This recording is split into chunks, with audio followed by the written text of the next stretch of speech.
The story begins with Rue Bennett's childhood, showing how sadness and pain slowly take over her life. As she grows older, she turns to substances to cope, and by the time she hits her teens, this has become a serious problem. She spends the summer before junior year at a rehabilitation center, though she has no real desire to get better.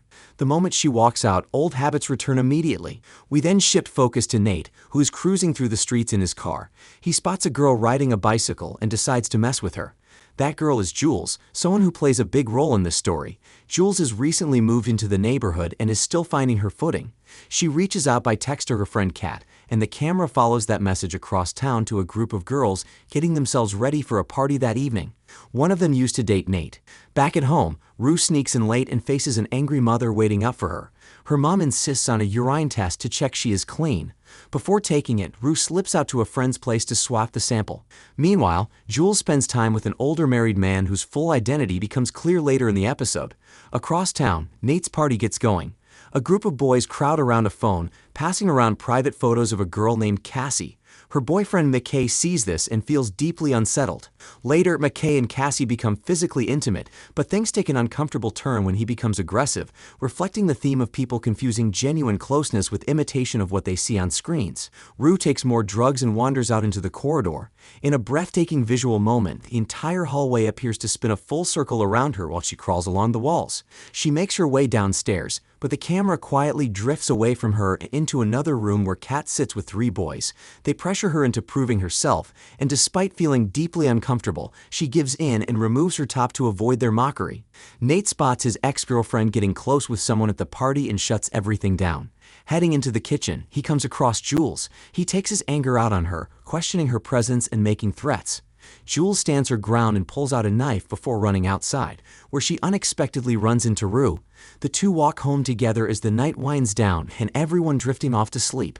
A young boy who stumbles across his father's inappropriate recordings. The experience leaves a lasting mark on him. As years pass, he becomes obsessed with his physical appearance and pushes himself hard, eventually growing into the popular athlete we already know as Nate. A stylish, fast-moving sequence then walks us through his time playing college football and the early days of his romance with Maddie, which includes some brief and tasteful depictions of the male form.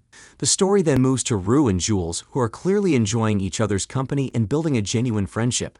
When school resumes after the break, Rue is called up in front of everyone to share how she spent her summer.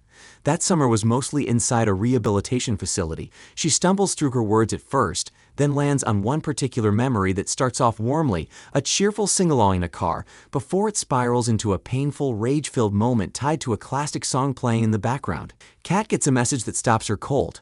A private moment from when she was first intimate with someone has been filmed without her knowledge and shared online. She tracks down the boys responsible and warns them that since she is still underage, what they have done carries serious legal consequences. The story quickly gets altered. This leads her into a meeting with the school principal, who hints that he has seen the footage himself. Kat turns the situation around by accusing him of shaming her appearance, which sends him into a panic and causes him to promise he will do everything possible to handle it. Nate shifts his focus toward making things right with Maddie, planning a proper evening out for the two of them. At the same time, Rue and Jules continue to grow closer. Things take a tense turn, however, when Fez brings a threatening figure named Mouse into the home while Rue is there. A firearm is visible nearby as Mouse produces fentanyl, a fast-acting and extremely powerful substance, and holds it out toward Rue. The atmosphere in the room becomes completely still. Everyone waits. Rue quietly asks the universe to keep her safe, and then takes it. Fueled by anger, Nate shows up at the home of a boy he believes became physically involved with Maddie and accuses him of a serious crime. He forces the boy to his knees and repeatedly strikes him, trying to pressure a confession out of him. The boy, in tears and completely overwhelmed, refuses to admit to anything. When it is over, Nate calmly uses the shower, straightens himself up, and drives to Maddie's. He becomes physically involved with her in a back alley before handing her a gift that feels more like an insult, an unflattering pink dress. Back with Rue, her condition deteriorates rapidly. She has no way to cover what she owes, and Mouse begins circling her with bad intentions. Fez steps forward and covers the full amount himself, even though Mouse forces him to pay twice the going rate. It is a price Fez accepts without complaint to keep Rue protected. Once Mouse is gone, Rue's state worsens significantly. Jules jumps in to help Fez get Rue safely back home. While they settle her in, Jules continues messaging the mysterious online contact known as Shy Guy, and in that conversation, a name finally surfaces. He is actually called Tyler. We see Kat's past. Growing up, she goes through changes in her body and loses her first boyfriend Daniel, both of which shape who she becomes. She finds an unexpected audience online through her creative writing, building a large following on Tumblr. This backstory brings us directly to the recently leaked video of her, and rather than hiding from it, Kat makes a bold choice. She puts on a mask and records a dance video of herself for an adult website, deciding to take control of the situation on her own terms. We check back in with Rue, who has made a quiet decision to stay off drugs for a period of time. It is not the full 60 days her treatment center expects, but it is progress. Her bond with Jules continues to deepen, though Jules is increasingly distracted by her growing feelings for her online contact shy guy, who is secretly Nate. The show presents their back-and-forth messages in a gorgeous split-screen visual that captures just how absorbed they both are in each other. Kat is also navigating an online connection of her own. A man she has been speaking to offers to pay her for a video call session. Unsure about how online payments work, she goes to Fez to get some guidance. Rue is wrestling with complicated feelings she has developed toward Jules. On her way out of someone's home, she takes a medication that does not belong to her, undoing 2 weeks of genuine progress in a single moment. On the walk back, she crosses paths with a man named Ailey who speaks plainly to her about honesty and what it really means to get clean. His words land. Rue goes home and spends quiet, meaningful time with her sister. Elsewhere, Maddie gets ready for an evening with Nate. The two become physically intimate, and while he showers afterward, she picks up his phone. She finds nothing suspicious in his messages, but is shocked to discover a large collection of inappropriate self-taken photographs stored on the device. The video call experience leaves Kat feeling a new sense of confidence she has never quite had before. She arrives at school looking and carrying herself completely differently, and people notice immediately. Meanwhile, Rue sits down with Jules for an honest and emotional conversation. In a moment neither of them seems to fully plan, Rue leans in and kisses her, then immediately panics and leaves the room. Unable to sit with those feelings, Rue goes straight to Fez looking for drugs. He shuts her down completely, refusing to put her at risk again after what happened previously. Rue picks up her phone and calling Allie, finally sounding like someone who genuinely wants to find a way through. We see Jules' past, which turns out to carry even more pain than what we have seen from other characters. When she is young, her mother deceives her into being admitted to a psychiatric facility. A striking visual follows, with softened edges around the frame, as we watch Jules begin to struggle deeply with how she sees herself. That pain leads her towards self-harm as a way of coping, and the episode moves through the years until it reaches the present, where Jules has found love and has Rue standing beside her as a close friend. Back in the present, Ali sits with Rue and listens to how she has been feeling. He draws a comparison between her intense focus on Jules and the pull of addiction, suggesting the two are not so different. The story then jumps to a local fairground where everyone is gathered for the evening. A remarkable continuous shot glides smoothly from one character to the next. Nate is unhappy with Maddie's choice of clothing, Kat is shrieking with laughter on the Ferris wheel, and Fez has quietly set himself up nearby doing what he usually does. Nate sends Maddie home to change her outfit. The camera swings across to Jules and Rue, who spot each other immediately and rush into a warm embrace. Jules reassures Rue that the kiss has not made things strange between them, and Rue visibly relaxes with relief. Cassie feels stung when McKay tells Nate's father they are not in a relationship. He tries to explain his reasoning, but she is not convinced, and the two part ways. Cassie then runs into Maddie, and the pair decide to take MDMA together.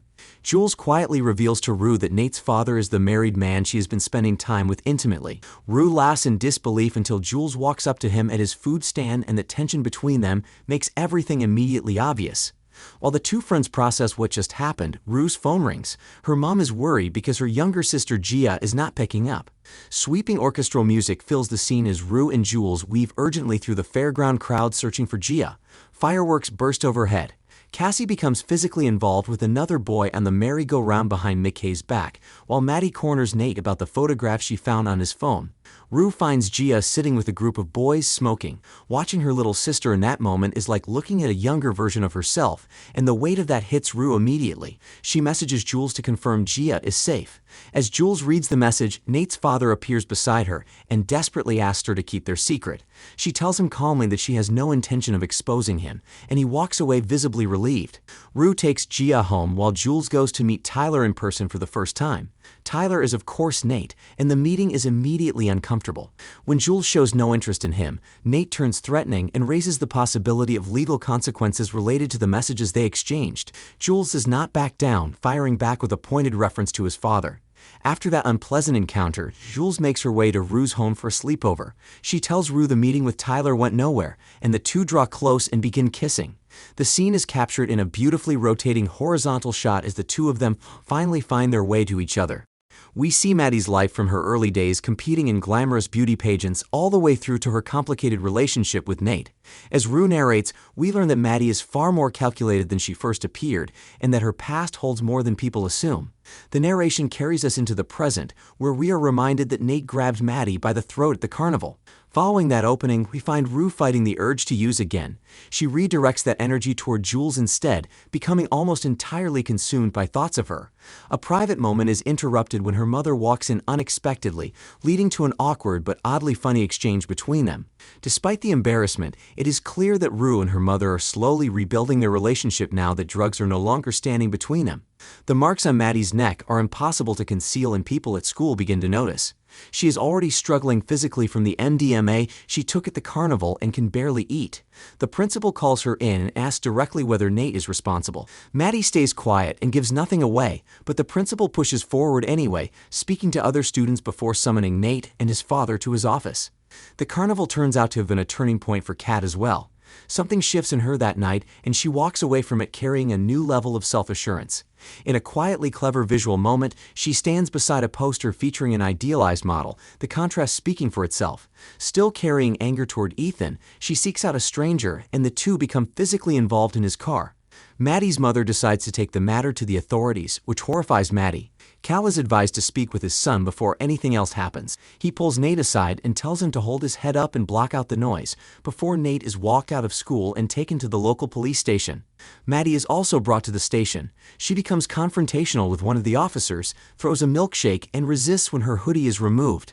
The photographs of her neck tell a stark and uncomfortable story. In a nearby room, Nate gives his account, claiming he only grabbed her arm and denies the choking. He does mention that Maddie had taken MDMA that night, though it is not enough to keep him out of trouble entirely, and he is suspended from school. Rue's romantic history is then explored briefly as a contrast to Maddie's.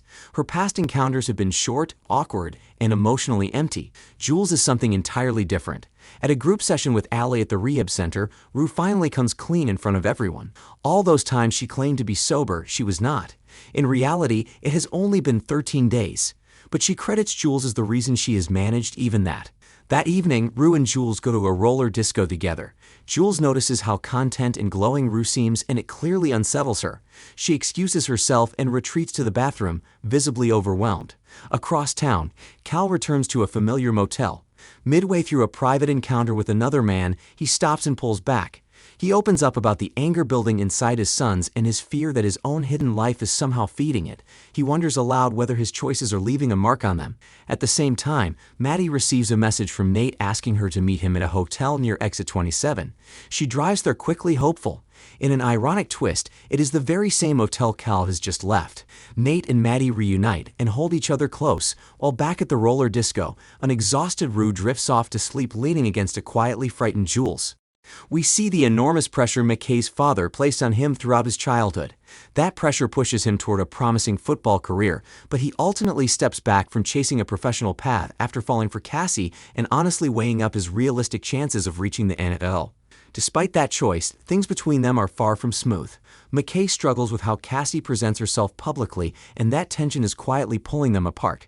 Kat, meanwhile, has turned her online activity into a genuine source of income, and things are picking up quickly. In an amusing contrast, she shows up to the Halloween party dressed as a nun. Rue arrives as the only completely sober person there and immediately feels like an outsider. Something about Jules feels different tonight, and Rue cannot shake it. The writing does an excellent job of putting us inside that uncomfortable, gnawing feeling she carries, and across the episode, we watch the toll that sobriety and emotional awareness take on her as she sees everything clearly while others do not. With his reputation in pieces, Nate retreats to Maddie for comfort, becoming physically involved with her while keeping a watchful eye on those around him. He also continues targeting Jules, obtaining images of her, which he then uses to manipulate and control her. At the party, Rue makes peace with Fesco. Cassie draws most of the attention in the room when she begins dancing with the boy she met at the carnival. Her relationship with McKay is already fragile, and a flashback reveals just how bad things have gotten. During a private moment with Cassie, McKay is ambushed by his university housemates, dragged onto the floor and mocked cruelly. He breaks down completely in the bathroom while Cassie reaches out to her sister Lexi by text. When McKay finally pulls himself together and comes back out, the warmth between them has vanished entirely. What follows is a deeply uncomfortable physical encounter between them that is difficult to watch. Back in the present at the party, Cassie takes the other boy upstairs and things start to progress, just as McKay walks through the front door. Jules, dressed as an angel, wanders outside and tumbles into the pool. Rue jumps in after her and Jules rambles through lines from Romeo and Juliet.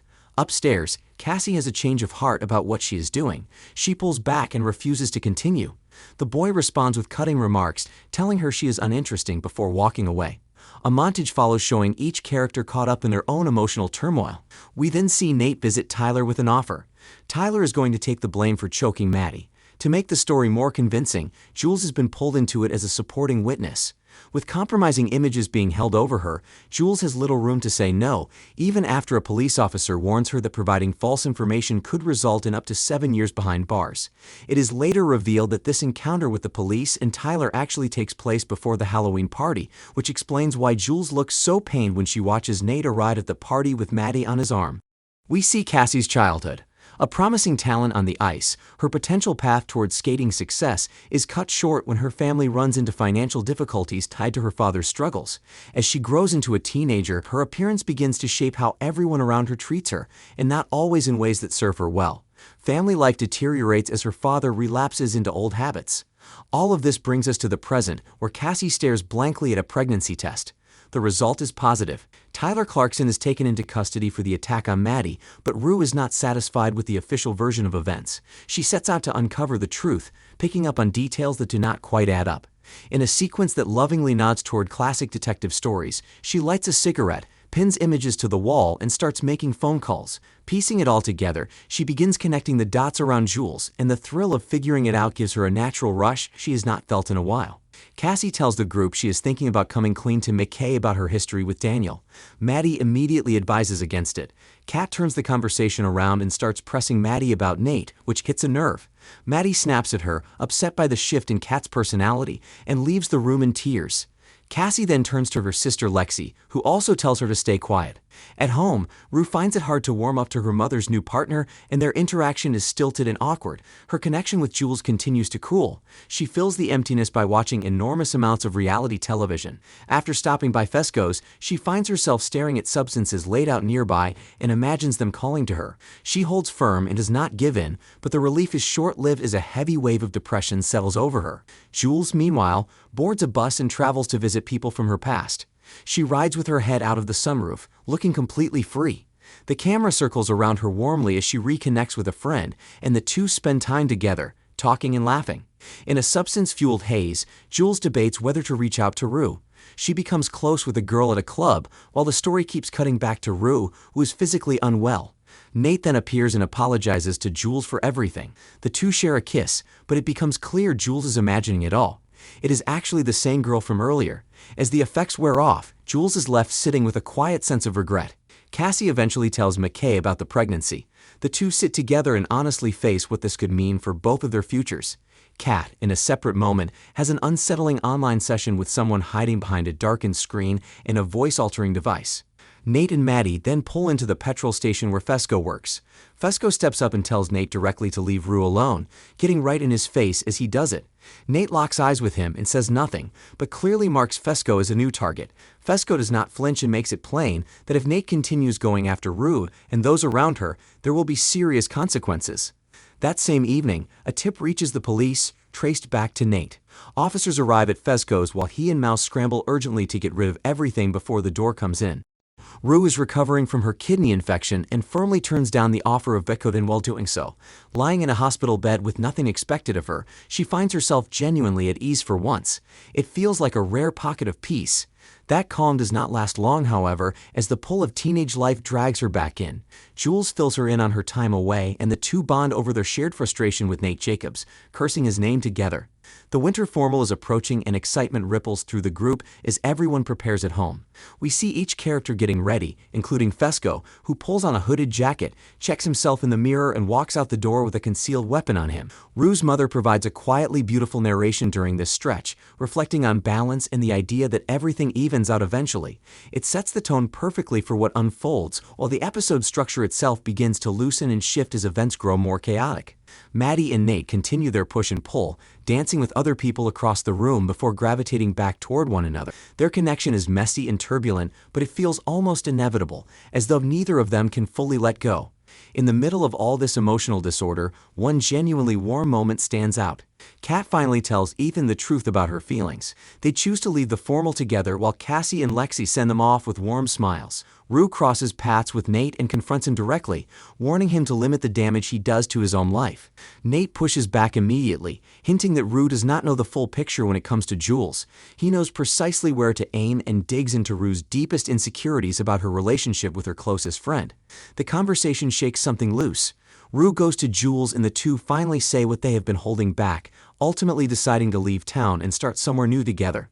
The story cuts rapidly between several characters all reaching their own breaking points simultaneously. Cassie makes the deeply personal decision to end her pregnancy. Rue and Jules pour their hearts out to one another. Fesco breaks into the home of a high-ranking individual and fills a bag with large amounts of cash, not realizing the man's son is watching silently from the hallway. The robbery, it turns out, was never optional. It was the only way to settle a dangerous debt before things turned fatal. At the station, with Jules already on board, Rue hesitates. Something pulls her back and she realizes she is not ready to walk away from everything. She says goodbye and stands on the platform as the train pulls away, taking Jules with it. Both literally and in every other sense, she watches it disappear. Rue seems to arrive at a clearer understanding of the destruction her addiction has caused those closest to her. It feels like a turning point, but Rue slides back into drug use and the cycle begins again from the start. But that's where this video ends. Let me know what you think about the series. Thanks for watching, and I will see you all in the next video.